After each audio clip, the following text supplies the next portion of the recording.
Hey everyone, welcome back to the On Speed Dial podcast presented by After the Tone. I'm here with Bailey. Hi. I'm Jacob, and this week we have Matt Rullo over there in New York. How you doing, Matt? Hey, what's up, guys? Matt is our business partner, so these are the three amigos of After the Tone. This is the first time we've done a podcast with all three of us, so very, very excited for today. Excited to be here.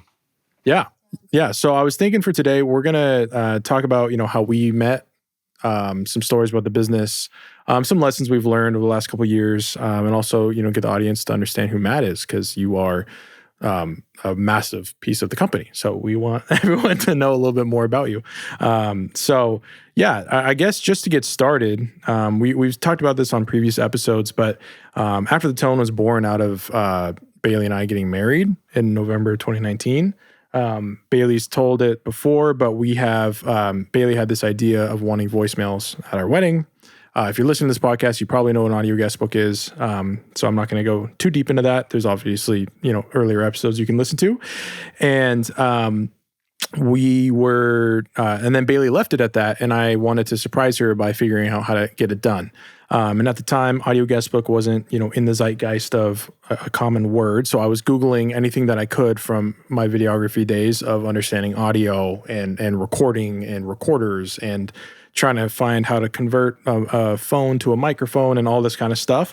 And through the deep digging, I found Matt over there in Long Island, New York. And to which I reached out to Matt on Facebook with the idea, because Matt, if you want to give a background a little bit on, on Trash Talk and who you are and what led into all that stuff. Yeah, so I'm just a guy, doing my thing out here. So I was working regular type jobs, audio student, in college. That was my background, is like audio engineering, and just a natural born tinkerer type of guy. And I was making these telephones into microphones for like studio use and live music, stuff like that. It was just a particular sound that people seemed to be interested in, and it was kind of just a hobby at the time, and then people started to get a little interested in it. So I was making those and selling them here and there just as like a side hustle type of thing. And I guess I just had enough presence in the depths of Google for you to find me. And I guess that's kind of what happened. Yeah. So you would, what type of bands were using these mics, are using these mics? Like grunge, or is it like, it's like across the board, really. But I've had like the band Phoenix is using the mics. I remember getting a couple orders from Third Man, which is like Jack White's record label.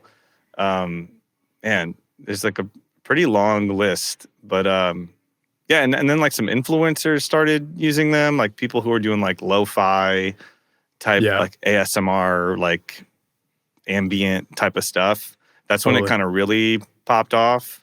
But again, it was like never something I thought would be like that. It's also like an old studio trick that guys used to use when recording drums. So they'd throw up these converted telephones to get this like kind of trashy sound, which is, where the name comes from. And that would get blended in with the rest of the drum mics on a drum set. And it would give it some, like a little edge. So it's not it wasn't this most like unique idea, but nobody was making them to be purchased. It was the kind of thing you had to kind of do yourself. And if you weren't handy with a soldering iron, then maybe you might want to buy one of these, Right. Totally. So that was the idea. So I found you, and, I noticed on your catalog, obviously you had like the handset mics. That was just like, instead of for those listening, instead of just a mic on a mic stand, it would just be a phone handset. Right. Just replacing that. But then you had this like rotary, like the desktop one. Yeah. And that's, obviously what has led into our phone. And I reached out and I was like, hey, we have this idea, like, can I buy one for this? Like, would you be interested? XYZ. And then you responded, which I was very stoked about. Because I remember I sent you this like 3-paragraph message just via Facebook. And I was like, I don't even know if this guy manages his Facebook anymore. Like, I don't know what this company's about. And then you hit me back and you were super cool about it. And then I remember we were sending pictures back and forth of like what color and which one, we should get or whatever. I think you asked like beige or yellow or something like that. And then we ended up getting that one with the big numbers. The little Radio Shack one. Yeah, the Radio Shack one with the bigger one numbers. that I was like, oh, no one's going to want that one. Please don't get this one. No one's going to want that one. Yeah. And then we got that one. I was just as excited to have somebody actually interested in purchasing these as you probably were to get a response from me. I was like, oh my gosh, somebody wants to buy one of these things. Yeah. It was the lowest selling product on the line. Right. It was intended to be a talkback mic, which in a recording studio is like if there's a guy behind the glass and if he needs to talk to the guy who is recording in the live room, my idea was like, oh, he'd pick up the phone and be like, hey, that snare drum's too loud or whatever. Like that was the idea behind it, and I guess nobody really wanted it for that. I actually didn't know that. Yeah. That's cool. And I also didn't know the meaning behind the name Trash Talk. I'm learning new things. Yeah, because it's in the industry it's called a trash mic. Yeah. That's and it could be any kind of mic that gives that like lo-fi sound. It could be considered one. Yeah. But the phone thing is just a hack people use. But little did you know that the lowest selling phone would become the phone. Yeah, it also made it really easy for me to take it off the website and not have to offer them anymore. So, then obviously we had our wedding after the Tone story kind of got started. And we started garnering some interest, to which then I hit you back up. I'm pretty sure I hit you up after the wedding too. And it was like, hey, it worked. It was really cool. Thanks so much. And then we started needing more. And I'll never forget when we opened that first box, it was like 5. And it was like, red, pink, orange. It was like 5 unique colors. Yep. And I remember being like, cool, we're good to go. Like we got all the colors, like no problem. And filled our console of like every color that he sent over. And we're like, this is amazing. Yeah. We're like, this is a big box. We got all these phones in here. And then, we've obviously the rest is history and we've grown since then. So what made you want to do Trash Talk? What made you want to get into, were you always musically inclined or, where did that like desire come from? Yeah. I played music my whole entire life. My dad's a musician. So kind of, just came from there. Been playing all the typical like rock and roll instruments, like bass, guitar, drums for a long time. And then, and I guess like 2010, 11, I was touring with a relatively large national act, playing drums, super awesome, the most amazing time ever. And then, I was engaged right before I got asked to do it. So then it was like short-lived, but I got the experience. And again, I told you guys I went to audio school and I was always interested in audio. I had all my friends were in the same world. It was just like, something I was into.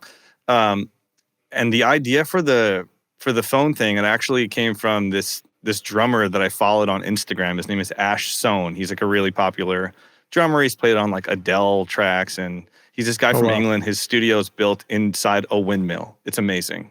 That's really cool. And I remember seeing a video of him playing drums and there was a telephone on a mic stand. And I was like, I don't know what that is, but it must be a microphone and there must be a way to make telephones into microphones and I'm going to try to do it. Like I said, it's not like a completely original idea, but that was never on the market. Yeah. So I, made one. It worked. It did what I thought it was going to do. It wasn't even that hard, to be honest with you. And then I was like, this would be really cool if instead of it being like a rotary phone style handset, that it was on a payphone and it had like the metal payphone cord. And then that's kind of where I went with that. And that's what made it like a little more unique. Nobody was doing anything like that. And people were into them. I was selling them locally on like Facebook, like a Long Island musicians page. People were buying them there. And I was like, oh, I got to make a website. Just real basic stuff. But that's why I did it. And it, kept going. Honestly, people still buying them. So. Yeah, they are. Yeah. It's popping off. I love that for you. I was going to say, someone we talked to last week was saying, Caitlin, she was saying like when she first started her business, that's like her like her first brides came from Facebook. I feel like that's a very like common thing. Oh, And yeah. Facebook was your guys' connecting point too. Yeah. So I don't know. I just think it's, it's a good point to make of you never know what your passion or side hustle or whatever could, one, grow into, or two, if not grow into something, could lead to something else. Right. We talk about that all the time. Like for us, where the original logo for After the Tone came from was I was a wedding videographer, and I was, trying to figure out there's COVID and trying to figure out different forms of income and whatever. And education and courses were really big. They're still very big. Yeah. And I thought I had learned a lot of stuff over 5 years doing wedding videography. So I made this whole wedding videography course, how to get started, legal stuff, what kind of gear to focus on, how to schedule the day, how to edit, all of that stuff, just from A to Z that, Yep. I and the intention was if I made it for the new videographer who, if it's your first day, what I would have loved to have when I started, because you learn everything and then you're like, damn, I really wish I would have known this a year ago or 2 years ago. That was the intention. And I was like, oh, this is going to crush passive income, blah, blah, blah. Didn't really move. I got like a couple orders or something. But Bailey helped me with the designs on all like the assets and stuff. And she was doing a lot of this like hand-drawn stuff. And so she did the same for hand drawing our phone for After the Tone. And that's where the logo came from, to which now, awesome. It's grown into what it's grown into. And, we were talking about that a couple of weeks ago of like, if you hadn't have done all of the work right for that workshop, yeah, I wouldn't have been like, oh my gosh, like let's sketch your Super 8 camera and make what was it called? Workshop. My workshop? Yeah. The wedding filmmaker's guidebook or something. Yeah. Yeah, I think that's what it's called. Funny. I remember buying that iPad like the day before the world shut down, and nobody like thought it was going to happen. I was like, I'm going to go crazy. Like I need something to do if I'm going to be at home this entire time. Yep. And I got an iPad, and then I drove like 50 miles to get the last Apple pencil, the pen to draw, to be able to sketch and draw. Yeah. That was like in stock for I don't know how long, weeks or months. And it ended up being, the logo to those things. That's so funny. I forgot about that. It's just, I don't know. I think it's really fascinating because I dumped, 50 plus hours of work into this guidebook thing, because I would travel for weddings. So when I was at the airport, I'd have Google Docs open and I'm writing out documentation and what chapters, and this is going to be this, and, pages and pages and pages. And then you build the website, and then you make it paywall, and what software do you use? And then I shot all the videos to go along with it, edited them all, it was highly produced.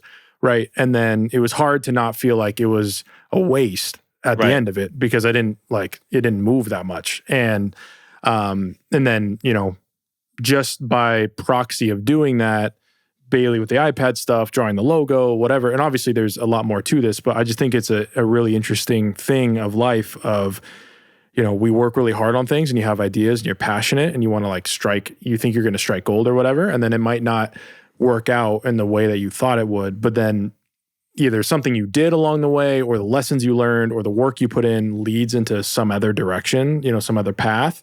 And you would have never gotten there if you didn't go after the thing that you initially had that gut feeling for. Totally. The same thing with Trash Talk. If you never did Trash Talk, we never meet, Right. So, which is insane. Sad. Yeah. It's right.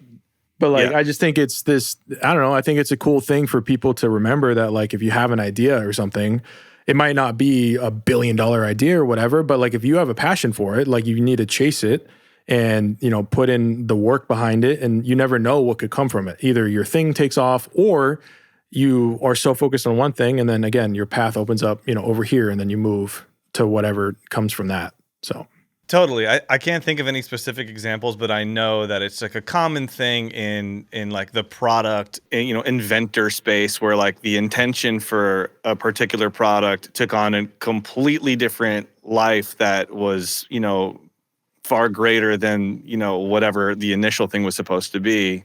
And I think this is a perfect example of that. I never thought that these microphones would, do anything like we're doing now.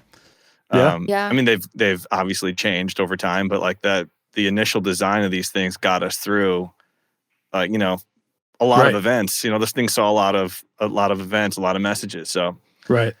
yeah, Yeah.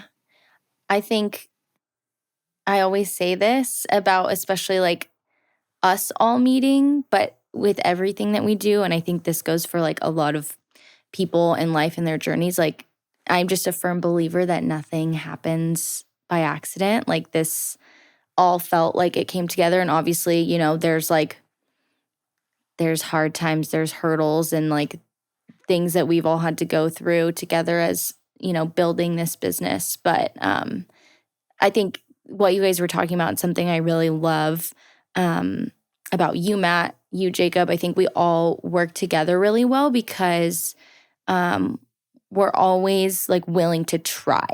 Yeah. And Yep. I think that's a big piece of like, of what we do, like trying new products or obviously like updating versions of the phones or, you know, being able to, I don't know, there's so many different things. And I'm sure that you guys can speak on examples of what we have done.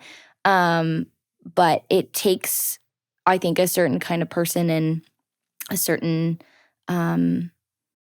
attitude to be able to do those things and see them through. So I'm very thankful that, you know, us three work well together Mm-hmm. in that way. Yeah.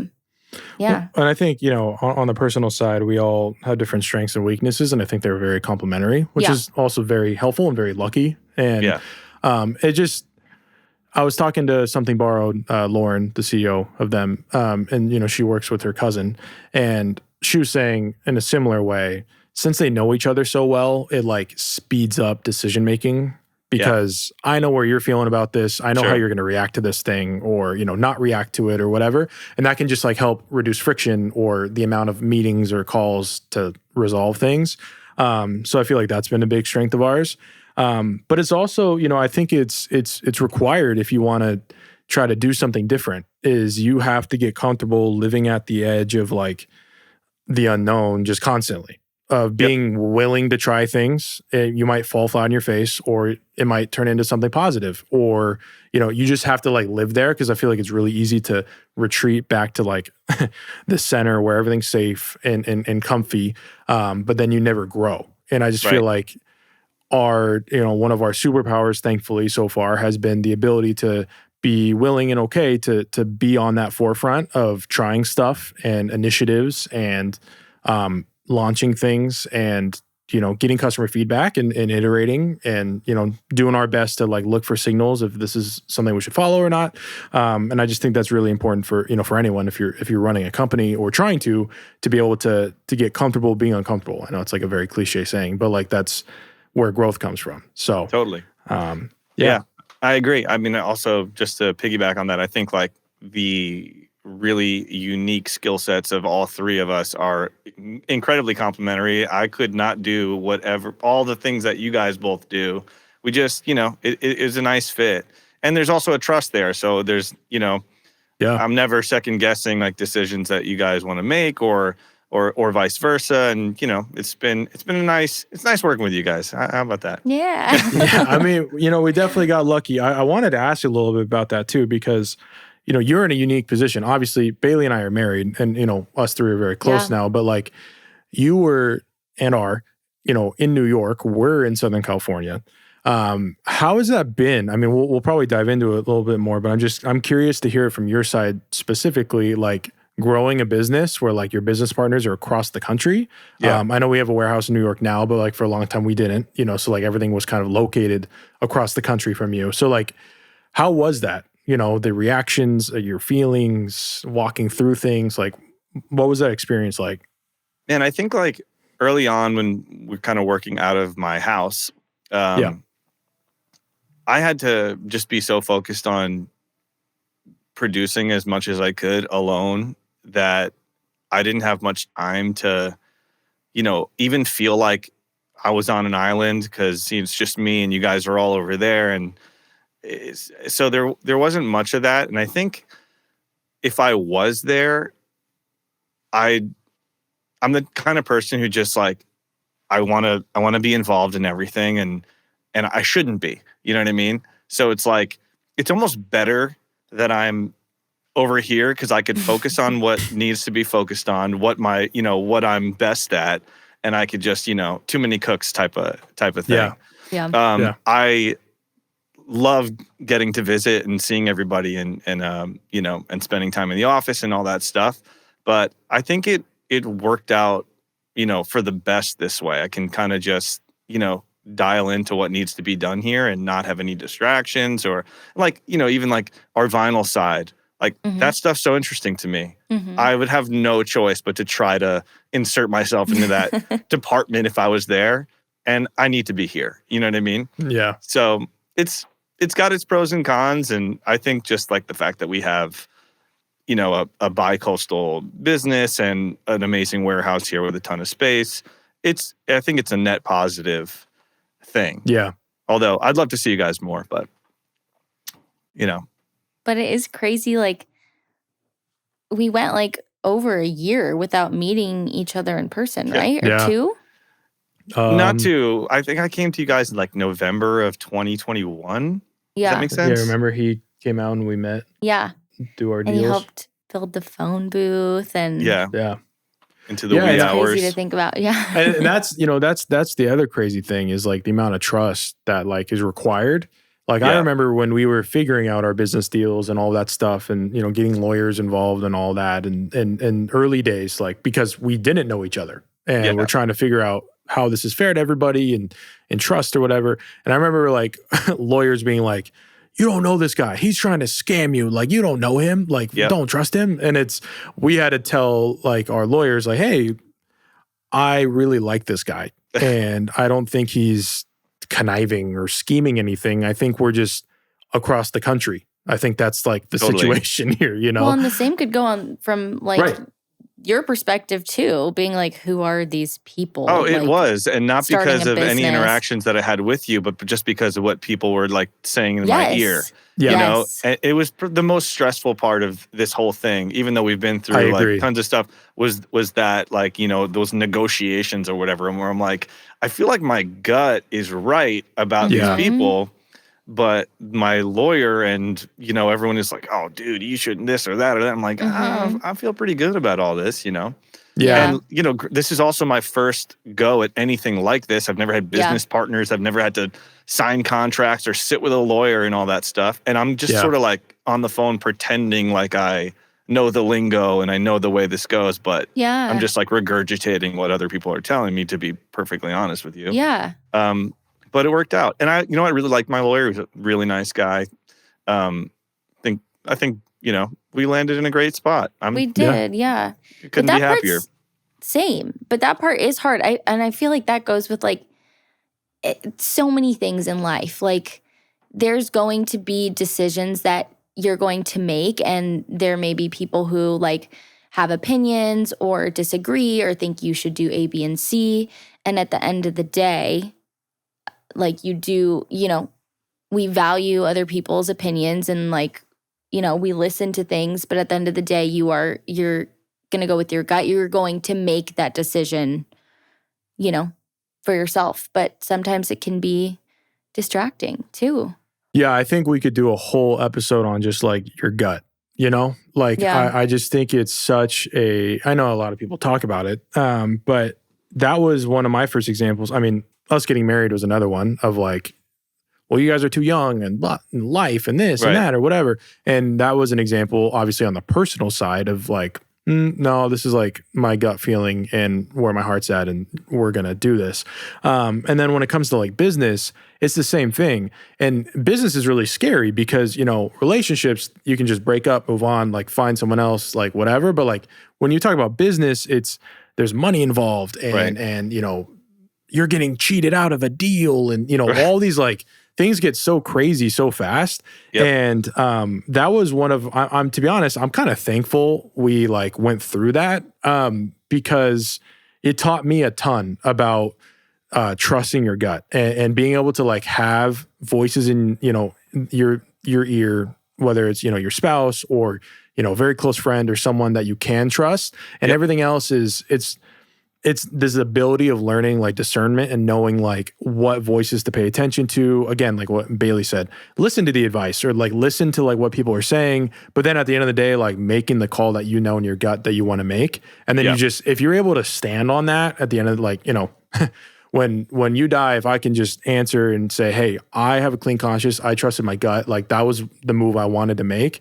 You know, we felt good about it. Like that's been our mantra ever since, you know, like with growing the company and who we should partner with or not partner with, or, you know, do we add different phone styles or, you know, whatever those thousands of questions we get asked, you know, either by business partners or by contractors we work with or by, you know, advisors telling us what we should be doing or not doing. It's such a grounding thing to have your gut to trust and to lean back on, because when you build something, it gets very noisy very quickly. You have 1,000 different opinions and, well, standard business practices, you do this, and well, brands should be focusing on this, or, you know, whatever. All these experts, especially in the social media age we're living in, everyone's a TikTok expert, everyone's an Instagram expert, right? And so for us, I think that's just been a really saving grace of having a like consistent like foundation to fall back on, of like, as long as, you know, us three feel good in our gut about where we're headed in the direction, we're going to lean on that. And then everything else will fall into place and we'll figure out the pieces as we go. But like to not waver from that, I think is just so important. So like, you know, and that goes for anybody in any business of what you're doing. Your gut's different than my gut, you know, and the things you're feeling and the vision you're seeing is one that's different than mine. And I've told friends that too, when they're pursuing their own things. I was like, dude, I'll give you advice. You know, I'm not an expert, but like your gut is way better than any advice I'm going to give you, and you should be trusting that. So I don't know. I just think it's a little soapbox there, but I'm very, very thankful. No, I agree. I completely agree. It's, you know, I think this business has taught me to trust myself a little more, you know, than maybe I had in the past. And definitely, you know, there's a ton of noise when all this stuff starts to pop up. And a lot of the negative stuff is, you know, I'm sure it's same for you guys as well, but like this whole experience has like kind of pruned some people out of my life, you know, some of that negativity, and it's only been a good thing. You know what I mean? So yeah, you know, trust yourself. Yeah. See what happens. It definitely shows, you know, who your circle is. And I think too, with all of the decisions and the big decisions that, I mean, because you two were really talking before I even started, you know, talking to you, Matt, but the big decisions that you two are making, we're all making together, I think in the beginning has really helped us moving forward. Kind of like you were saying, like there's, obviously I'm exaggerating, but like a million decisions that you have to make every single day. And it's like, you're the decision maker. So to be able to like have really honest and sometimes hard conversations is so beneficial, because you feel comfortable enough to say like your real opinion, or I don't know, just there's trust there where you're not beating around the bush and you're like, okay, this is actually how I feel. Like we don't really have time to waste here. Yeah. And it's not necessarily like hurting feelings, because I don't think that's what it is. I think it's just there's like a beauty and a benefit to being able to just be straightforward. And that's something I'm really learning in the last couple of years, and I'm trying to work on more and more every day, is to be straightforward. And I always use this word, but like not people please, but to understand the benefit of like having honest conversations. And you two are really good at that. And no, I really admire that. He's from New York, so that's the thing. But I really admire it, because it's not something that like it's just something that I'm learning to like grow into. So I appreciate that from you too. So it's awesome. I would think like working with you know, a mainly West Coast team, I've had to learn how to be less of a dick, if that's any way of putting it. But it's easier when when you do have that trust, because if I'm giving you my opinion, you're giving me your opinion, I know it's not like rooted in any kind of ego thing, and it's really just what you think. And if we're going to be partners, I got to respect that, and same goes. And then that's why, like, if I've got a good idea or it's not a good idea, like, I'm going to trust the sounding board of, like, of my partners, Yeah, it's funny. The New York piece is really funny because obviously anyone listening that's from Southern California, people are so different here with confrontation. There's a lot of passiveness. There's a lot of like being nice to your face, but feeling a very different type of way behind it. Like there's a lot of that. And if you're from Southern California, you know exactly what I'm talking about. And then when I started interacting with you, Matt, and just like how direct you were, and I've learned the New York stuff over the years. It's off-putting. No, well, at first, because it was a lot of text and email, I was like, dude, this guy is a shark. Like he's lethal. And then, we would talk on the phone or whatever. And then I started to learn a little bit more about, the differences and stuff. And that's in its own thing that's very interesting, working with people from different states and or different countries and how they interact. We have some contractors, from international and those have its own relationships too. But I remember when Bailey and I went out and visited you guys in New York, I told her, like, I like the New York style more because I feel like everyone's more honest up front. It. I love it. I love it. Because I feel like I'm not guessing what you're feeling. You know what I mean? Like that's all what Southern California is people trying to figure out how everybody's feeling all the time. I was going to say something else about partnerships and stuff, but I got lost in the New York thing. I know, you're just always thinking about New York. Yeah. Oh, the decision making. Yeah. I wanted to touch on that too, because that's the like unfortunate reality of if you want to build something is you have to make decisions constantly 24/7. And if things grow, the decisions you're making grow in relation, to what you're building. So the stakes get higher, people's opinions get more fierce, especially if there's more money on the line or, employee related questions or answers or decisions you have to make or business development or where should we put this money or what should we do about this? You learn pretty quickly that there's no one above you to like pass it off to. Like you have to be the one that makes the decision. And if you're right, you're right. And if you're wrong, you're wrong. And people are going to feel a certain type of way about it. And you're going to have to make a decision anyways.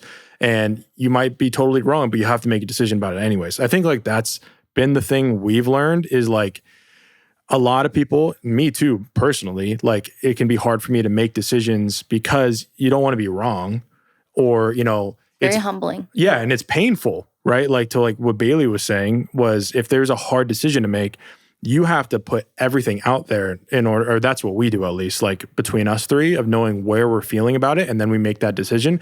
But that piece is painful. A lot of people will like hide their like true feelings about it. Or if they're like really emotional about it, that'll like be like tucked away.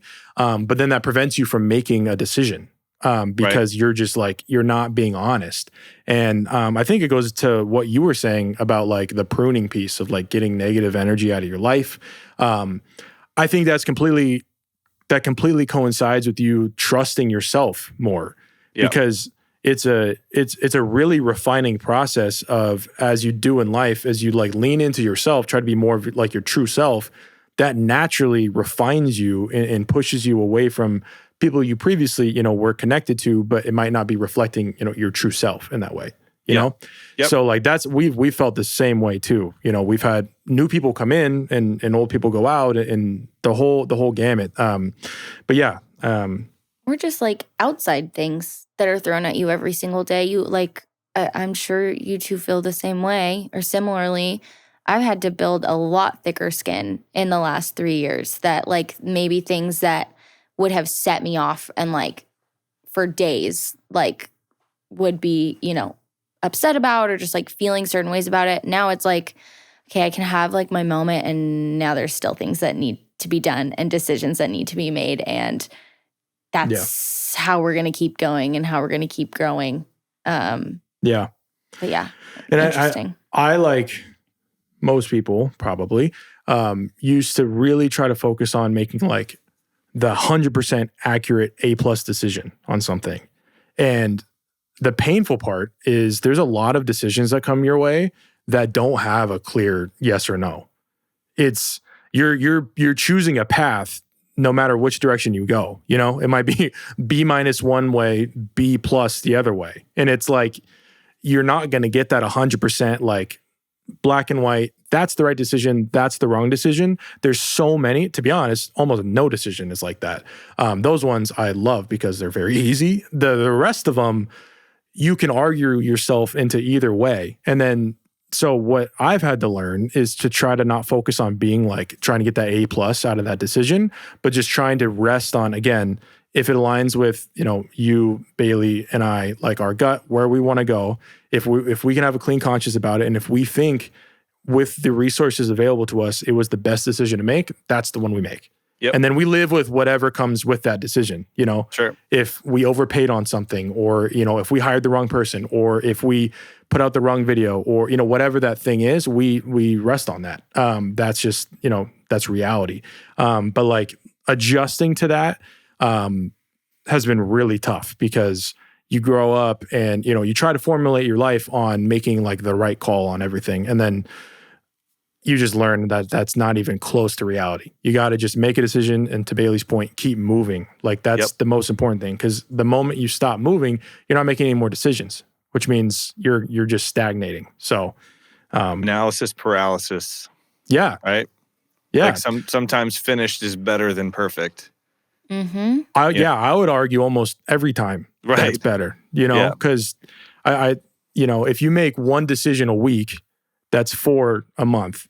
Or if you can make one decision a day, that's 30 a month. You know what I mean? So if you put stuff off, it's just like it really compounds as time goes on. But you know, yeah.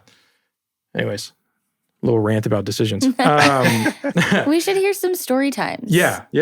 I think. Please.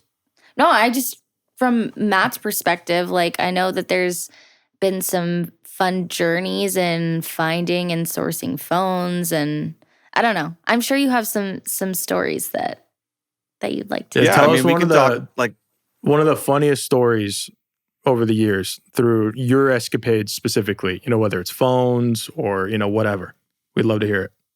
Well, I don't know if I can nail it down to one, but just in general, the types of people that you deal with when you are hunting down large quantities of vintage telephones are exactly the type of people that you're thinking that you might run into.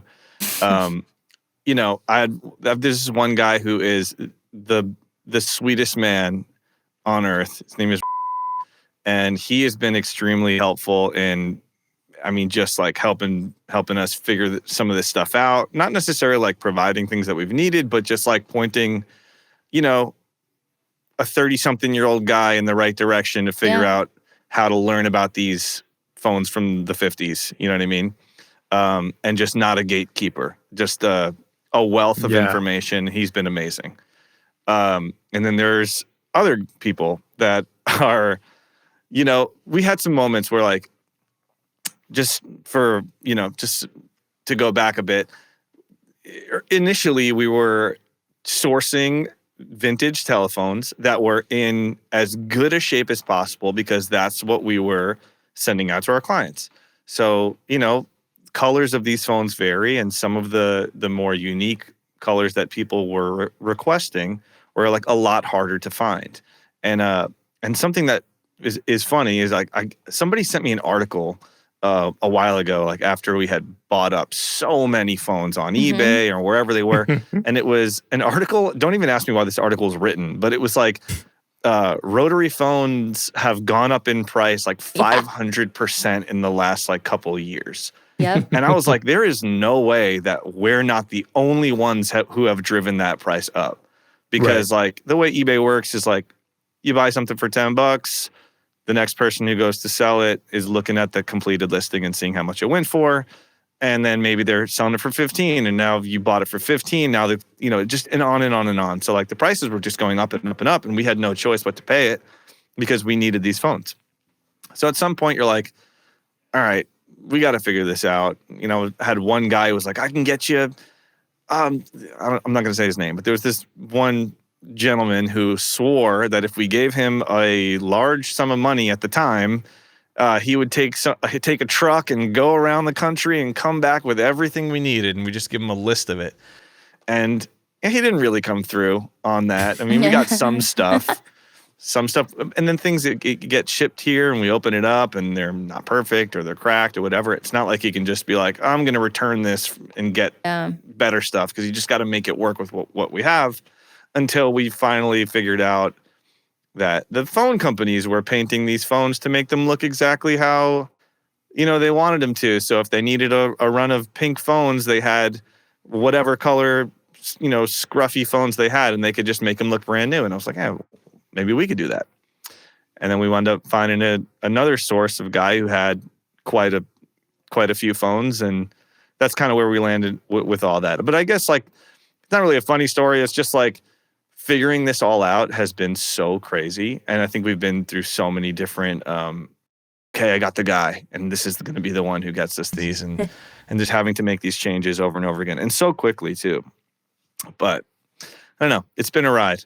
Flip side, what's been, I'm probably an easy answer here, but what's been one of the biggest challenges in, I guess for anyone who doesn't have the context yet, Matt heads up a lot of our phone development and product, all of that stuff. He pretty much runs our product. What's been one of the hardest challenges through that process? I think it's changed over time. I think early on sourcing was a challenge, just figuring out where we're going to get these things and needing them fast and needing them such high quantities and specific colors, and having, logistically that being kind of a nightmare. And then figuring it out, which was, the painting process was challenging to find, perfect matched colors, and then finding the most durable, paint that was these are rentals, so yeah, they get bruised and battered, and we were just trying to get the highest quality we could. That was a challenge. I think those were probably the biggest challenges. And to that point off the rental, obviously sustainability is a big pillar of what we do. Sure. If you want to enlighten the average person who doesn't know about, the refurb process, fixing everything, just kind of speak on that. Okay, yeah. So these phones come to us in really ratty condition. I mean, so it's funny because we're a rental company, but I don't know if most people know, but back in, you get a cell phone now, and unless you pay to own it, you kind of have it and you give it back and you get a new one. That's kind of how, or I guess a better example would be your cable box, right? Yeah. You pay for your cable, if people even still have cable, but you pay for your cable. mid-30s thing to say. Yeah. Right. My mom just canceled her cable, so we got to give the box back. So, you know what I'm saying? So that was the idea with phones at the time, where you would pay for the phone line, and the phone company would give you a phone. You get to choose from this list of colors, whatever would match your home decor at the time. And then when it was either time to it up or switch service or whatever it was, you'd get a new one. So these phones would go back and they'd get refurbished and then sent out to the next customer. So that's essentially what we wound up doing ourselves. You know, where was I going with this? I lost my train of thought. Talking about the refurbishing, the sustainability. Oh, gotcha. Right. So we are essentially now taking these phones that are, have been through customer after customer after customer, and then sat in a warehouse for however many years, and they come to us pretty rough. Those phones get completely taken apart from the ground up, and then they're sandblasted, so they're ready and prepped for paint. And then they get a full-on paint job, just like a car would. I mean, these things are, it's expensive. Treated well. But it comes out fantastic. And, if you've seen any of our phones, they look like they're beautiful. I'm very proud of them. Good. You should be. Yeah. I just think it's important to know, obviously with what we do, and we are a rental, right? So we do get that question a bunch, and we lean into the quality of, the product from the audio and then down to its construction and taking care of it. So, that's why I wanted you to share about it. Give you time to flex on it. nothing is wasted on these things, where we use it all. Yeah. That's awesome. Yeah. Cool. Any more stories? I was going to ask how it was basically running the production side of this. Obviously, it started in your house. So Yeah. how was that? Like shipping things there? I mean, we did that for a little bit, but it was obviously you sending us phones. Like you were doing everything in your home Yeah, before so you. I remember, I have, you guys were talking about like the first batch of phones I sent you guys. Like I have pictures in Yeah. my phone of like me taking pictures of these phones on the floor of my basement, Yep. which is like an unfinished, like ratty basement, like taking pictures and sending them to you. And I'm like, oh, wow, these things are so great. And like comparing them to what we're sending out now, I'm like, oh God, these are trash. I'm like embarrassed. But yeah, I mean, I slowly moved from, and all this is like, I'm working like a trades job at the time. Yeah. So like this happened at night. I did no children yet, so I had a little more free time. Wait, no, is that true? Was my like I in the think process? She's just getting born, I thought. Yeah, no, it's I think she 2020. was. Yeah, yes, but when we in 2021-ish, right?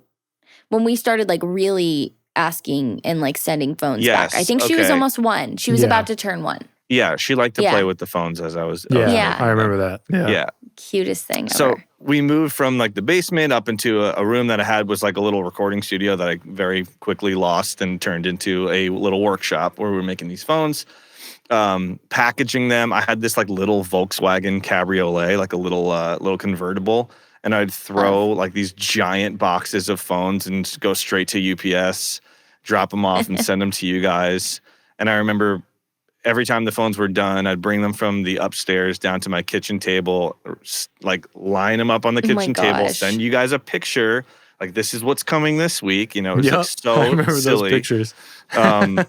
And But we were so just, excited when we would get those pictures. We're like, Yeah, oh my I gosh, mean, this is awesome. I sent some of those to clients when they asked what kind of color pictures, what kind of color phones we had before we Yeah. had photos. I used those pictures. So and you guys would be like, oh, look, there's like a couple pink ones in there. Yeah. I'm like, oh, yeah, So, we're doing that. And then Rob, who is our CSR manager, who is also my brother-in-law, I needed some help. And he was did a road trip with his family. He was out for like 6 months, and when he came back, he needed something to do, and he started doing that stuff with me. So then, we were doing that all out of this little room in my house. My house was just a disaster of phones and boxes and packing material, and it was crazy. Honestly, I can't even believe that we did that, and that now we're doing it here. And then when we moved into this warehouse, that was August of 20. I think. Yeah, 2022. I think it was 22. Yeah. Yeah, because we're over a year now, so that makes sense. And that was a game changer. And when we moved into this place, I was like, never in a million years will we use this amount of space, but I'm glad we have it. Yeah. And now That's we what are like, always say. we're full Bursting. over here. Yeah. Yeah. I mean, so- we're doing the podcast in my office right now. So yeah, I know the feeling. Yeah. That's so cool. I mean, again, it's just, it speaks to like, if you want to do something, it's not going to be pretty at first. Yeah. And it's going to be, you're going to be doing it in your apartment. You're going to be doing it wherever you can do it. Yep. And then, you build on it, which is awesome. Last question from me. I thought this was a good one. I got submitted by our wonderful producers. When was the moment, if you had one, when you knew that like after the tone was going to like be a thing, like that you were, like, oh, this is like, we're building something here. Okay. I know the exact moment actually. So we were, at the time I was, making phones for you guys. We weren't partnered or anything. I was just like, I guess, contracted to like make these phones and send them to you guys, and you guys would pay for the phones, and it was whatever. And then I remember one day you were just like, hey, you could quit your job.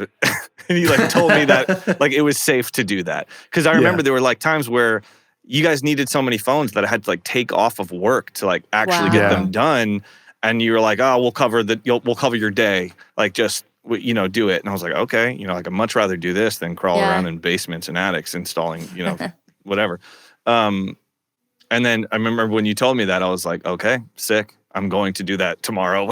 and, Yeah. and then I did. So, I mean, at that point I was like, all right, well, if this guy's confidently telling me he knows I have a wife and child, Yeah. Yeah, that's a big thing to say. Yeah, dude, it was a big move. Yeah. So yeah, that was when I was like, okay, this is for Real real. deal. Yeah.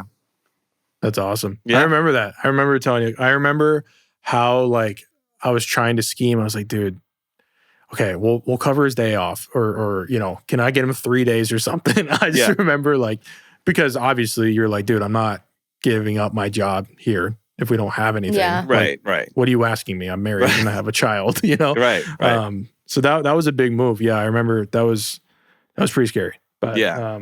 yeah. And you know what? My Now we're boss here. at the time was so cool about it. He was like, yeah, man, like go for it. I was like, all right, That's cool. awesome. I love that. I love in like just encouraging people, because I mean, before I did this and I like took the leap to leave, it was like a couple of months too, and I was so scared to tell my boss, but he was like, it's just nice to have encouraging people that like see your value and your excitement about something, and they don't like make you feel bad about it. They're like, no, like go do this. Like this is like what makes That's you a good happy. This is what boss. you're supposed to do. Exactly. That's a good boss Yeah. who actually wants to see their employees do well instead of just be stuck at whatever Like, job they're at to trapping make them. them more money. Exactly. 100%. Yeah. Yeah. You I want your remember people when to grow. when I quit insurance, I was selling insurance to do videography full time. I hit this point where I was just having panic attacks every morning at 7:30 before I got into the office of just like, I can't keep doing this. And talked to my boss about it, and he's like my mentor, still is. But like, he was just like, dude, you were never going to be here. Like, this is not your like end game. Like, please go. And then, he was super cool about it, very supportive. Because that part's scary too, like even just the relational side. You don't want to upset anybody, and you're also scared yourself. So getting reassurance from a boss like that is really cool. So I agree. That's a little wholesome way to end it. It was. Yeah? Yeah. Very I nice. mean, I think we could do a part 2 one day. Absolutely. We could talk for a long time. I don't want to blow all our stories in one episode, but this was a fun one to have you on, Matt, for our 10th episode. All right. Very, very excited. I want to showcase more of Matt and the Rullos to the world. Yeah. Because you are, your fingerprints are literally on every phone that a client gets. quite literally. The phone wizard. Yeah, quite literally. So if any of our clients are stoked about the phones that you get, this is the man that you guys got to thank. So cool. Well, thank you everyone for listening. It's been a great episode. We will be back next week with another one and a really cool interview lined up. So excited for that. Talk to you soon. Peace.